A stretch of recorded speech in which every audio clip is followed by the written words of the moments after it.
নমস্কার বন্ধুরা, deep study চ্যানেলের পক্ষ থেকে আপনাদের সকলকে জানাই স্বাগতম। তো আজকে আবারও আমি টিটেট পেপার 1 এবং পেপার 2 এর জন্য বাছাই করা 50 মোস্ট ইম্পর্ট্যান্ট পেডাগজি কোয়েশ্চেন্স আপনাদের সামনে নিয়ে এসেছি। আশা করি এই 50 মোস্ট ইম্পর্ট্যান্ট কোয়েশ্চেন্স আপনাদের এক্সাম প্রিপারেশনের জন্য অনেকটাই হেল্পফুল হবে। তো শুরু করছি আজকের ভিডিও প্রথম কোয়েশ্চেন্স দিয়ে, যেখানে বলা হয়েছে কাকে ভাষার ব্যাকরণ বলা হয়। তো মনে রাখবেন, বাক্য বিন্যাসকে কিন্তু ভাষার ব্যাকরণ বলা হয়ে থাকে। ভাষার ব্যাকরণ কাকে বলা হয়? বাক্য বিন্যাসকে। তারপর আমরা মুভ করছি 2 নম্বর কোয়েশ্চেনের দিকে, যেখানে বলা হয়েছে ভকেবলস বলতে কি বুঝো। তো মনে রাখবেন, ভকেবলস বলতে বোঝায় শিশুর আদো আদো স্বর এবং অর্থের সমন্বিত রূপকে ভকেবলস বলা হয়। ঠিক আছে, খুব ইম্পর্টেন্ট কোয়েশ্চেন, অবশ্যই মনে রাখবেন। শিশুর আদো আদো স্বর এবং অর্থের সমন্বিত যে রূপ, সেটাকে কিন্তু ভকেবলস বলা হয়ে থাকে। তারপর 3 নম্বর কোয়েশ্চেন, যেখানে বলা হয়েছে যোগাযোগের মাধ্যম হলো। তো মনে রাখবেন, একটা শিশুর যোগাযোগের মাধ্যমটা কি? তো ভাষা ও বচনের মাধ্যমেই কিন্তু একটা শিশু তার বাস্তবে সে কি করে যোগাযোগ করে থাকে। তারপর 4 নম্বর কোয়েশ্চেন, যেখানে বলা হয়েছে প্রত্যেক ভাষারই অন্যতম বৈশিষ্ট্য হলো। তো মনে রাখবেন, প্রত্যেক ভাষার কি অন্যতম বৈশিষ্ট্য রয়েছে? সেটা রয়েছে একটা মৌলিকতা ও একটি স্বতন্ত্রতা। প্রত্যেক ভাষার মধ্যে একটা মৌলিকতা এবং একটি স্বতন্ত্রতা। প্রত্যেকের ভাষা কিন্তু কি রয়েছে? একটা স্বতন্ত্র ভাব রয়েছে। ঠিক আছে, মৌলিকতা ও স্বতন্ত্রতা নিয়েই কিন্তু একটা ভাষা গড়ে ওঠে। তো একটা ভাষার অন্যতম বৈশিষ্ট্য হলো মৌলিকতা ও স্বতন্ত্রতা। তারপর 5 নম্বর কোয়েশ্চেন, যেখানে বলা হয়েছে বয়স সন্ধিক্ষণ এর সময়সীমা কত। তো মনে রাখবেন, বয়স সন্ধিক্ষণ এর সময়সীমা কত? সেটা হলো 11 থেকে 20 বছর অবধি হলো বয়স সন্ধিক্ষণ এর সময়সীমা। একটা শিশুর মধ্যে 11 থেকে এবং 20 বছরের মধ্যেই কিন্তু তার যে সময়সীমা, এই সময়সীমার মধ্যেই কিন্তু তার বয়স সন্ধিক্ষণ তার মধ্যে দেখতে পাওয়া যায়। ঠিক আছে। তারপর 6 নম্বর কোয়েশ্চেন, যেখানে বলা হয়েছে ভাষার পরিধি থেকে ধ্বনির পরিধি। তো মনে রাখবেন, ভাষার পরিধি থেকে যখন ধ্বনির পরিধি, সেটা কি হবে? সেটা হবে ক্ষুদ্রতম। খুব ইম্পর্টেন্ট, অবশ্যই সেটা মনে রাখবেন, এবং এভাবেই কিন্তু কোয়েশ্চেন আসার অনেকটা পসিবিলিটি রয়েছে এক্সামে। ভাষার পরিধি থেকে ধ্বনির পরিধি সেটা ক্ষুদ্রতম। ঠিক আছে। তারপর 7 নম্বর কোয়েশ্চেন, যেখানে বলা হয়েছে শিশুর অভিযোজনের অন্যতম কি। তো একটা শিশু একটা পরিবেশের মধ্যে কিভাবে সে অভিযোজন ঘটাতে সক্ষম হবে, সেটা কিন্তু তার ভাষার মাধ্যমেই কিন্তু সে তার পরিবেশের সঙ্গে সে অভিযোজন ঘটাতে সক্ষম হবে। তারপর 8 নম্বর কোয়েশ্চেন, যেখানে বলা হয়েছে ভাষার আদি ভিত্তি কি। অর্থাৎ আগেকার সময়ে কিভাবে ভাষা যখন আবিষ্কৃত হওয়ার পূর্বে মানুষ কিভাবে, কি ভিত্তি ছিল, কিসের মাধ্যমে মানুষ আহ, কথা বলতো। তো সেটা হলো আকার ও ইঙ্গিতের মাধ্যমে, কিন্তু আদিবৃত্তিটা ছিল আকার ও ইঙ্গিতের মাধ্যমে মানুষ তার মনের ভাব বা যোগাযোগ রক্ষা করত। ঠিক আছে। এবার 9 নম্বর কোয়েশ্চেন, যেখানে বলা হয়েছে ঘন ঘন প্রক্ষোভ কোন বয়সে দেখা যায়।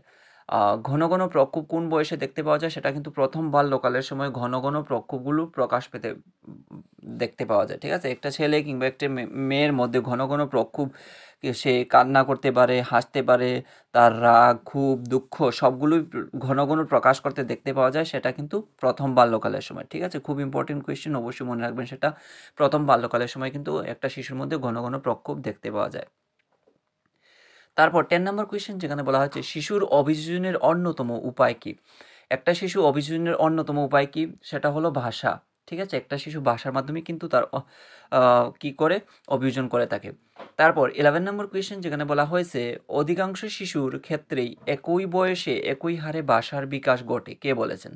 তো এমন একটা উক্তি করেছেন, অধিকাংশ শিশুর ক্ষেত্রেই একই বয়সে একই হারে ভাষার বিকাশ ঘটতে দেখতে পাওয়া যায়, সেটা কিন্তু বলেছেন মেনএল। মেনেল কিন্তু বলেছিলেন যে একই বয়সে একই শিশুর মধ্যে ভাষার বিকাশটা ঘটতে দেখতে পাওয়া যায়। খুব ইম্পর্টেন্ট, অবশ্যই সেটা মনে রাখবেন। মেনেল কিন্তু বলেছিলেন একই সময়ে একই সময়ে একই ভাষার বিকাশ ঘটতে দেখতে পাওয়া যায় শিশুর মধ্যে। তারপর 12 নম্বর কোয়েশ্চেন, যেখানে বলা হয়েছে ভাষার ক্ষুদ্রতম একক কী। এবং এই ধরনের কোয়েশ্চেনই কিন্তু এক্সামে হিট করে এবং এক্সামে আসার অনেকটা পসিবিলিটি রয়েছে।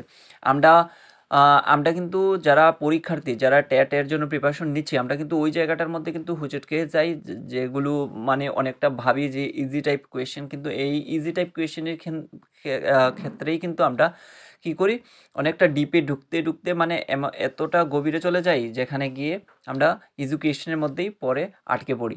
তো ঠিক আছে, তো সেই উদ্দেশ্যকে মাথায় রেখে আমি কিছু ইজি, মডারেট এবং ডিফিকাল্ট লেভেল কোয়েশ্চেন এখানে আমি তুলে ধরেছি। ঠিক আছে, ভাষার ক্ষুদ্রতম একক হলো কিন্তু ধ্বনি। ঠিক আছে, মনে রাখবেন সেটা। তারপর 13 নম্বর কোয়েশ্চেন যেখানে বলা হচ্ছে শিশুর প্রথম উচ্চারণ করে। তো শিশু প্রথম কি উচ্চারণ করে? মনে রাখবেন শিশু প্রথম কিন্তু ধ্বনিটাকে উচ্চারণ করে। তারপর 14 নম্বর কোয়েশ্চেন যেখানে বলা হচ্ছে বাক্য বিন্যাস হলো। তো বাক্য বিন্যাস কি? বাক্য বিন্যাস হলো শব্দগুলি বিন্যস্ত হয়ে বাক্যে পরিণত হওয়া। শব্দগুলি বিন্যস্ত হয়ে কিসে পরিণত হওয়া? বাক্যে পরিণত হওয়াকেই কিন্তু বাক্য বিন্যাস বলা হয়ে থাকে। ক্লিয়ার? এবার 15 নম্বর কোয়েশ্চেন যেখানে বলা হয়েছে ভাষার উপর বচন কি? তো ভাষার উপর বচনটা কিন্তু ভাষার উপর বচনটা কি? নির্ভরশীল। ঠিক আছে, ভাষার উপর বচন সম্পূর্ণরূপে নির্ভরশীল। 16 নম্বর কোয়েশ্চেন যেখানে বলা হয়েছে ফার্স্ট ম্যাপিং বা দ্রুত মানচিত্রকরণ কি? অর্থাৎ ফার্স্ট ম্যাপিং বা দ্রুত মানচিত্রকরণ বলতে আমরা কি বুঝি? অর্থাৎ 4 থেকে 5 বছরের মধ্যেই শিশু শব্দের সংযুক্তি করতে পারে এবং অর্থ বুঝে একে দ্রুত মানচিত্রকরণ করতে পারে। তো সেটাকে কিন্তু ফার্স্ট ম্যাপিং বা দ্রুত মানচিত্র বলা হয়। ঠিক আছে, তো এখানে কিন্তু কোয়েশ্চেন আবার ঘুরিয়েও আসতে পারে যে ফার্স্ট ম্যাপিং বা দ্রুত মানচিত্রকরণ কত বছর বয়সে একটা শিশুর মধ্যে দেখতে পাওয়া যায়, সেটাও কিন্তু মনে রাখতে পারেন আপনারা। 4 থেকে 5 বছর বয়সের মধ্যেই কিন্তু একটা শিশুর মধ্যে ফার্স্ট ম্যাপিং বা দ্রুত মানচিত্রকরণ লক্ষ্য করতে পাওয়া যায়। খুব ইম্পর্টেন্ট, এটা কিন্তু আসার অনেকটা পসিবিলিটি রয়েছে, অবশ্যই সেটা মনে রাখবেন। 17 নম্বর কোয়েশ্চেন যেখানে বলা হয়েছে চিন্তন কয় প্রকার ও কি কি? তো মনে রাখবেন চিন্তন কিন্তু 2 প্রকার, একটা হলো মানসিক প্রতিরূপ মেন্টাল ইমেজ যেটা, আর একটা রয়েছে বিমূর্ত কাঠামো অ্যাবস্ট্রাক্ট মেন্টাল স্ট্রাকচার যেটা। ঠিক আছে, তো এই দুটি কিন্তু আমাদের 2 প্রকারের চিন্তনই কিন্তু আমাদের মধ্যে, অর্থাৎ একটা শিশু কিংবা একজন ছাত্র এবং একজন ছাত্রীর মধ্যে এই 2 ধরনের চিন্তন কিন্তু প্রতিফলিত হতে দেখতে পাওয়া যায়। মানসিক প্রতিরূপ মেন্টাল ইমেজ আর বিমূর্ত কাঠামো অ্যাবস্ট্রাক্ট মেন্টাল স্ট্রাকচার। ক্লিয়ার? এবার আমরা মুভ করছি 18 নম্বর কোয়েশ্চেনের দিকে যেখানে বলা হচ্ছে শৈশবকাল এর সময়সীমা কত? তো আমরা সবাই জানি, যারা প্রিপারেশন নিচ্ছি অবশ্যই জানার কথা, 0 থেকে 2 বছর কিন্তু শৈশবকালের সময়সীমা। ক্লিয়ার? এবার আমরা মুভ করছি 19 নম্বর কোয়েশ্চেনের দিকে যেখানে বলা আছে শিশুর ভাষা বিকাশের গুরুত্বপূর্ণ দিক কি? অর্থাৎ শিশু ভাষা বিকাশের সবচেয়ে গুরুত্বপূর্ণ দিক যেটা হলো সেটা হলো শব্দভাণ্ডার বৃদ্ধি করা। অর্থাৎ একটা শিশুর মধ্যে যখনই শব্দভাণ্ডার বৃদ্ধি পাবে তখন কিন্তু সে ভাষাকে সুন্দর করে গুছিয়ে সে বলতে সক্ষম হবে। ক্লিয়ার? তো মনে রাখবেন শিশুর ভাষা বিকাশের গুরুত্বপূর্ণ দিকটাই হচ্ছে তার মধ্যে ভাষার অর্থাৎ শব্দভাণ্ডার বৃদ্ধি করা। শব্দভাণ্ডার যত হবে তত সুন্দর করে সে ভাষাটাকে ব্যবহার করতে সক্ষম হবে। ক্লিয়ার? এবার স্কিমার ধারণাটির উদ্ভাবক কে? স্কিমাকে আবিষ্কার করেছিলেন, অর্থাৎ কে উদ্ভাবন করেছিলেন? সেটা কিন্তু উদ্ভাবন করেছিলেন আর্ট বার্টলেট। ঠিক আছে, স্কিমার ধারণাটির উদ্ভাবক হলেন আর্ট বার্টলেট। ক্লিয়ার? এবার আমরা মুভ করছি 21 নম্বর কোয়েশ্চেনের দিকে যেখানে বলা হয়েছে স্কিমার সম্প্রসারণের প্রক্রিয়া দুটি হলো। তো কি কি উপায়ে স্কিমাকে ডেভেলপ করতে পারা যায় বা কিংবা সম্প্রসারণ ঘটানো যায়? এটাও কিন্তু অনেকটা ইম্পর্টেন্ট কোয়েশ্চেন, অবশ্যই সেটা মনে রাখবেন। একটা হলো অভিযোজন, একটা হলো সাংগঠনিকরণ। এই দুটির মাধ্যমেই কিন্তু স্কিমার আমরা সম্প্রসারণ ঘটাতে পারি। ক্লিয়ার? এবার আমরা মুভ করছি 22 নম্বর কোয়েশ্চেনের দিকে যেখানে বলা হচ্ছে স্কিমার মধ্যে নতুন তথ্য সংযোজনকে কি বলে? এটা কিন্তু মোস্ট ইম্পর্টেন্ট কোয়েশ্চেন এবং এই ধরনের কোয়েশ্চেন কিন্তু এক্সামে আসার অনেকটা পসিবিলিটি রয়েছে। ক্লিয়ার? এবার স্কিমার মধ্যে নতুন তথ্য সংযোজনকে কি বলে? সেটাকে কিন্তু আত্মীকরণ বলে থাকে। ক্লিয়ার? এবার আমরা মুভ করছি 23 নম্বর কোয়েশ্চেনের দিকে যেখানে বলা হয়েছে স্কিমার মধ্যে নতুন তথ্য, চিন্তা, ভাব ইত্যাদি পরিবর্তন করে যুক্ত হওয়াকে কি বলে? ইত্যাদি পরিবর্তন করে নতুন তথ্য, অর্থাৎ নতুন যে তথ্য সেটাকে যুক্ত হওয়াকে আমরা কি বলবো? সেটাকে কিন্তু আমরা বলে থাকি সহযোজন। ক্লিয়ার? এবার আমরা মুভ করছি 24 নম্বর কোয়েশ্চেনের দিকে যেখানে বলা হচ্ছে পিয়াজে ও ইনহেলডার 1969 এর মতে ব্যক্তির প্রজ্ঞামূলক ক্রমবিকাশের বিভিন্ন স্তরে কয়টি প্রক্রিয়ার কথা বলেছেন? অর্থাৎ পিয়াজে ও ইনহেলডার এর মতে ব্যক্তির প্রজ্ঞামূলক ক্রমবিকাশের বিভিন্ন স্তরে কয়টি প্রক্রিয়ার কথা বলেছেন? সেটা কিন্তু 4টি প্রক্রিয়ার কথা বলেছিলেন। ক্লিয়ার? এবার আমরা মুভ করছি 25 নম্বর কোয়েশ্চেনের দিকে যেখানে বলা হয়েছে পিয়াজের প্রজ্ঞামূলক বিকাশের কয়টি স্তর রয়েছে? পিয়াজের প্রজ্ঞামূলক বিকাশের কিন্তু 4টি স্তর রয়েছে। তারপর আমরা মুভ করছি 26 নম্বর কোয়েশ্চেনের দিকে যেখানে বলা হয়েছে কনক্রিট অপারেশনাল স্টেজ এর বয়স সীমা কত? কনক্রিট অপারেশনাল স্টেজ এর বয়স সীমা হলো 7 থেকে 11 বছর। তারপর 27 নম্বর কোয়েশ্চেন যেখানে বলা হয়েছে আত্মকেন্দ্রিক বস্তুর প্রতি স্থায়িত্ব ভাব কোন স্তরের বৈশিষ্ট্য? অর্থাৎ পেঁয়াজের কোন প্রজ্ঞামূলক বিকাশের স্তরের বৈশিষ্ট্য? সেটা হলো সংবেদন সক্রিয়তা স্তরের বৈশিষ্ট্য। আত্মকেন্দ্রিকতা কিংবা বস্তুর প্রতি স্থায়িত্ব সেই যে বৈশিষ্ট্যগুলো সেটা কিন্তু পেঁয়াজের প্রজ্ঞামূলক বিকাশের সংবেদন সক্রিয়তার স্তরের বৈশিষ্ট্য। ক্লিয়ার? তারপর 28 নম্বর কোয়েশ্চেন, যেখানে বলা হয়েছে বাস্তববাদ, সর্বপ্রাণবাদ, কৃত্রিমতা কোন স্তরের বৈশিষ্ট্য। খুব খুব ইম্পর্টেন্ট, অবশ্যই সেটা মনে রাখবেন, এবং এই ধরনের কোয়েশ্চেন কিন্তু এক্সামে আসে।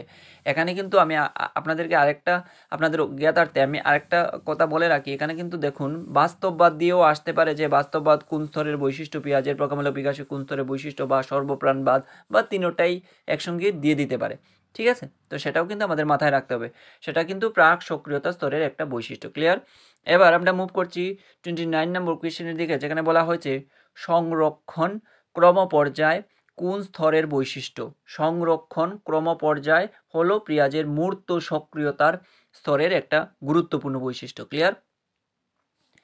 30 নম্বর কোয়েশ্চেন, যেখানে বলা হচ্ছে রূপক অভিনয়, বিলম্বিত অনুকরণ, যেটাকে ডেফার্ড ইমিটেশন বলা হয়ে থাকে। এরকম কিন্তু ইংলিশেও কিন্তু অনেকটা কোয়েশ্চেন ঘুরিয়ে আপনাদেরকে না বোঝার জন্য কিন্তু কোয়েশ্চেন করতে পারে, তো সেটাকে আপনারা যখনই পড়বেন ইংলিশটাও একটু মেমোরাইজ করার চেষ্টা করবেন। ঠিক আছে, রূপক অভিনয় কিংবা বিলম্বিত অনুকরণ বা ডেফার্ড ইমিটেশন কোন স্তরের বৈশিষ্ট্য, সেটা হলো প্রাক সক্রিয়তা স্তরের কিন্তু একটা গুরুত্বপূর্ণ বৈশিষ্ট্য। ক্লিয়ার? এবার আমরা মুভ করছি 31 নম্বর কোয়েশ্চেনের দিকে, যেখানে বলা হয়েছে ফর্মাল অপারেশনাল স্টেজ এর বয়সসীমা কত। তো ফর্মাল অপারেশনাল স্টেজের বয়সসীমা হলো 11 থেকে 18 বছর। ঠিক আছে, 11 থেকে 18 বছর। তারপর 32 নম্বর কোয়েশ্চেন, প্রি অপারেশনাল স্টেজ এর বয়সসীমা কত। প্রি অপারেশনাল স্টেজ এর বয়সসীমা হলো 2 থেকে 7 বছর। তারপর 33 নম্বর কোয়েশ্চেন, যেখানে বলা হয়েছে কম্পন ও স্পর্শ পদ্ধতিতে পাঠদান এর আবিষ্কারককে। সর্বপ্রথম কে আবিষ্কার করেছিলেন যে কম্পন ও স্পর্শ পদ্ধতির মাধ্যমেও কিন্তু পাঠদান সম্ভব, সেটা আবিষ্কার করেছিলেন কেটি অ্যালকর্ন ও সোফিয়া অ্যালকর্ন। এটাও অনেকটা ইম্পর্টেন্ট কোয়েশ্চেন, অবশ্যই সেটা মেমোরাইজ করে রাখবেন। তারপর 34 নম্বর কোয়েশ্চেন, যেখানে বলা হচ্ছে মূক ও বধিরদের শিক্ষাদানের উদ্দেশ্যে মৌখিক পদ্ধতির আবিষ্কার কে করেন। তো মূক ও বধিরদের শিক্ষাদানের উদ্দেশ্যে মৌখিক পদ্ধতির আবিষ্কারক করেছিলেন জেপি বনেট। জেপি বনেট কিন্তু মূক ও বধিরদের শিক্ষাদানের উদ্দেশ্যে মৌখিক পদ্ধতির আবিষ্কার করেছিলেন। ক্লিয়ার? 35 নম্বর কোয়েশ্চেন, যেখানে বলা হচ্ছে নং তালিম এর প্রভাবকে। নং তালিম এর প্রভাবক আমরা সবাই জানি, যেটা যারা প্রিপারেশন নিচ্ছে অবশ্যই জানার কথা, সেটা হলো গান্ধীজি। গান্ধীজি কিন্তু নং তালিম এর প্রভাবক ছিলেন। তারপর 36 নম্বর কোয়েশ্চেন, যেখানে বলা হয়েছে বুনিয়াদী শিক্ষার প্রতিষ্ঠাতাকে। বুনিয়াদী শিক্ষা গান্ধীজি, এবং নং তালিম যেটা সেটাও কিন্তু গান্ধীজি প্রতিষ্ঠাতা ছিলেন। তারপর কিন্ডারগার্টেন এর প্রতিষ্ঠাতাকে। এটাও কিন্তু অনেকটা ইম্পর্টেন্ট কোয়েশ্চেন, সেটা কিন্তু আবিষ্কার কে করেছিলেন, প্রতিষ্ঠাতা কে ছিলেন, সেটাও কিন্তু ফ্রাইবেল ছিলেন। তারপর নার্সারি বিদ্যালয়ের প্রতিষ্ঠাতাকে। নার্সারি বিদ্যালয়ের প্রতিষ্ঠাতা ছিলেন কে, মার্গারেট ম্যাকমিলান ও রেচেল ম্যাকমিলান। এই দুজন ছিলেন নার্সারি বিদ্যালয় এর প্রতিষ্ঠাতা। ক্লিয়ার? এবার 39 নম্বর কোয়েশ্চেন, যেখানে বলা হচ্ছে কাসাদাই বাম্বিনি এর প্রতিষ্ঠাতাকে।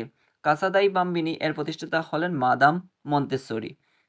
তারপর 40 নম্বর কোয়েশ্চেন, যেখানে বলা হয়েছে প্রচেষ্টা ও ভুল তত্ত্বটি দিয়েছিলেন। প্রচেষ্টা ও ভুল তত্ত্বটি, এটা সবারই জানার কথা, সেটা দিয়েছিলেন থর্নডাইক। ক্লিয়ার? এবার 41 নম্বর কোয়েশ্চেন, যেখানে বলা হয়েছে অনুবর্তনের প্রবক্তাকে। তো অনুবর্তনের প্রবক্তা হলেন পেভলভ। তারপর 42 নম্বর কোয়েশ্চেন, প্রাচীন অনুবর্তন এর প্রবক্তাকে। প্রাচীন অনুবর্তন নিয়ে যিনি চর্চা করেছিলেন তিনি হলেন কিন্তু পেভলভ। তারপর অপারেন্ট অনুবর্তন এর প্রবক্তাকে। মনে রাখবেন এই অনুবর্তনের মধ্যেই কিন্তু আমাদের অনেকগুলা কনফিউশন, প্রাচীন অনুবর্তন, অপারেন্ট অনুবর্তন, এগুলো কিন্তু ভালো করে মনে রাখতে হবে আমাদের। প্রাচীন অনুবর্তন যেটা সেটা পেভলভ, অপারেন্ট অনুবর্তন যেটা সেটা কিন্তু স্কিনার। ক্লিয়ার? এবার আমরা মুভ করছি 44 নম্বর কোয়েশ্চেন, যেখানে বলা হয়েছে মানসিক অনুবর্তন এর প্রবক্তাকে। আবার মানসিক অনুবর্তন যেটা সেটা কিন্তু স্পিয়ারম্যান, মনে রাখবেন, খুব ইম্পর্টেন্ট, অবশ্যই সেটা মনে রাখবেন। মানসিক অনুবর্তন এর প্রবক্তা হলেন কিন্তু স্পিয়ারম্যান। তারপর 45 নম্বর কোয়েশ্চেন, যেখানে বলা হয়েছে দ্বি উপাদান তত্ত্বটি কে দিয়েছিলেন। দ্বি উপাদান তত্ত্ব আমরা সবাই জানি যে স্পিয়ারম্যান দ্বি উপাদান তত্ত্বের প্রবক্তা। ক্লিয়ার? এবার 46 নম্বর কোয়েশ্চেন, যেখানে বলা হয়েছে স্কিমার তত্ত্বটি দিয়েছিলেন। স্কিমার তত্ত্বটা ডাবলিং হয়ে গেছে, এখানে মনে রাখবেন আর্ট বার্টলেট কিন্তু স্কিমার তত্ত্ব দিয়েছিলেন। তারপর 47 নম্বর কোয়েশ্চেন, যেখানে বলা হয়েছে মানসিক শক্তি সম্পর্কিত তথ্যটি কে দিয়েছিলেন? মানসিক শক্তি সম্পর্কিত তথ্যটি দিয়েছিলেন কিন্তু থ্রাস্টন। থ্রাস্টন মানসিক শক্তি সম্পর্কিত তথ্য দিয়েছিলেন। এটাও কিন্তু মোস্ট ইম্পর্ট্যান্ট একটা কোয়েশ্চেন এবং 2025 টিটেট 2-1 এর জন্যই কিন্তু অনেকটা ইম্পর্ট্যান্ট রয়েছে, অবশ্যই সেটা মনে রাখবেন। তারপর 48 নম্বর কোয়েশ্চেন, যেখানে বলা আছে টেট্রাড সমীকরণটি কে দিয়েছিলেন? টেট্রাড সমীকরণটি যিনি দিয়েছিলেন সেটাও কিন্তু স্পিয়ারম্যান দিয়েছিলেন। এটাও ইম্পর্টেন্ট কোয়েশ্চেন, অবশ্যই সেটা মনে রাখবেন। তারপর 49 নম্বর কোয়েশ্চেন, বুদ্ধির বাছাই তত্ত্বটি কে দিয়েছিলেন? বুদ্ধির বাছাই তত্ত্ব যিনি দিয়েছিলেন ওনার নাম হলো থমসন। ক্লিয়ার? তারপর 50 নম্বর কোয়েশ্চেন, অর্থাৎ আজকের ভিডিওর লাস্ট যে কোয়েশ্চেনটা সেটা হলো থ্রাস্টন কোন দেশের মনোবিদ ছিলেন? এই মনোবিদ সংক্রান্ত কোয়েশ্চেন কিন্তু 2022-তে অনেকগুলো কোয়েশ্চেন এরকমই এসেছিল। থ্রাস্টন কোন দেশের বিজ্ঞানী ছিলেন, পিয়াজে কোন দেশের ছিলেন, এরকম কিন্তু অনেকগুলো কোয়েশ্চেন এসেছিল। এবং 2020-তে ত্রিপুরাতে যে 22-তে যে কোয়েশ্চেন গুলা করা হয়েছিল অনেকটাই টাফেস্ট কোয়েশ্চেন ছিল, আবার অনেকটা ইজি লেভেলেরও কোয়েশ্চেন ছিল। যারা ডিপ লেভেলে পড়াশোনা করেছেন তারা অবশ্যই ক্লিয়ার করতে পেরেছেন। ঠিক আছে, তো এই ধরনের কোয়েশ্চেনের জন্য আমাদের কিন্তু প্রিপারেশন নিতে হবে ভালো করে। থ্রাস্টন কোন দেশের মনোবিদ ছিলেন? সেটা কিন্তু মার্কিন মনোবিদ ছিলেন। ঠিক আছে, তো এই ছিল আজকে টিটেট পেপার 1 এবং পেপার 2 এর জন্য বাছাই করা most important 50 MCQ pedagogy question. আশা করি এই 50 মোস্ট ইম্পর্টেন্ট কোয়েশ্চেন আপনাদের এক্সাম প্রিপারেশনের জন্য অনেকটা হেল্পফুল হয়েছে। আর আপনারা যারা এই চ্যানেলে ডিপ স্টাডি চ্যানেলে নতুন ভিজিট করছেন, অবশ্যই ডিপ স্টাডি চ্যানেলের সঙ্গে জুড়ে থাকার চেষ্টা করবেন। আর যদি ভিডিওটা আপনাদের ভালো লেগে থাকে অবশ্যই একটা লাইক, কমেন্ট, শেয়ার এবং সাবস্ক্রাইব করে দিয়ে আরও গভীরভাবে জুড়ে থাকার চেষ্টা করবেন। ধন্যবাদ সবাইকে। আপনারা সবাই ভালো থাকুন, সুস্থ থাকুন।